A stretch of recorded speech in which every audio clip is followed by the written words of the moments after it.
జనాలకి పీస్ లేకుండా అయిపోయింది పాపం నా వీడియోస్. నేనేదో తొక్కలో ఇన్స్టాగ్రామ్లో 4-5 వీడియోలు షేర్ చేసుకుంటానండి. ఇంతమంది చూసి నా వాళ్ళే, నా తెలిసిన వాళ్ళే లైక్ కొట్టడం మానేసి అది గదిగో బయటికి వెళ్ళింది, అది గదిగో బయట తినింది, అది గదిగో 12ంటికి లేచింది, అది గదిగో బరువు పెరిగిపోయింది, అది గదిగో ఏడుస్తుంది, అది గదిగో నవ్వుతుంది. ఎందుకు అట్లా డిస్కరేజ్ చేస్తారు మనుషుల్ని? బయట తింటుందంటారు, బయట తిరుగుతుందంటారు.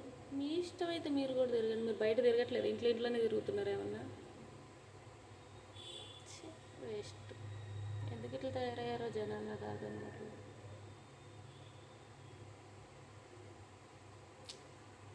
హర్ట్ చేయకండి, ఇష్టమైతే లైక్ కొట్టండి. ఒక్కరు కొట్టరు నా వీడియోస్ చూసేవాళ్ళు. అంటే ఆఖరికి మా షైనా కూడా కొట్టదు, అది వేరే మ్యాటర్ అనుకో. షైనా కూడా కొట్టదు, లైక్ చేయదు. నేను కొడతాను ఫ్రెండ్స్, లైక్ కొడతాను, నేను కామెంట్స్ కూడా పెడతాను. కామెంట్స్ అది గదిగో బయట తింటుంది, అది గదిగో బయట తిరుగుతుంది. ఇవే సోది 90s 40sలో బతకట్లేదు ఇంకా.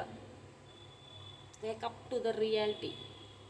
నాకు ఇంట్రెస్ట్ ఉంది, నేను చేసుకుంటున్నాను, నేను పెట్టుకుంటున్నాను. మీకు దమ్ము ధైర్యం ఉంటే మీరు కూడా పెట్టుకోండి, మీకు కూడా ఇంట్రెస్ట్ ఉంటే పెట్టుకోండి. హర్ట్ చేయొద్దు నన్ను. నేను హర్ట్ అయ్యానంటే వేరేలాగా ఉంటుంది. మీరు తినరా? మీరు బయట తినరా? మీరు బయట తిరగరా? నేను అసలు ఏం తింటున్నానో బయట, మరి వచ్చి నా లైఫ్లో భూతద్దం వేసి చూస్తున్నారు జనాలు. నేను ఏం తింటున్నా, ఎక్కడ తిరుగుతున్నా, నేను ఇంట్లో పనులు చేశానా లేదా, నా పిల్లకి తిండి పెట్టుకున్నానా లేదా, కన్నది నేనా మీరా? వాళ్ళే అందుకే అడుగుతారు. అట్లనే ఉంది అసలు.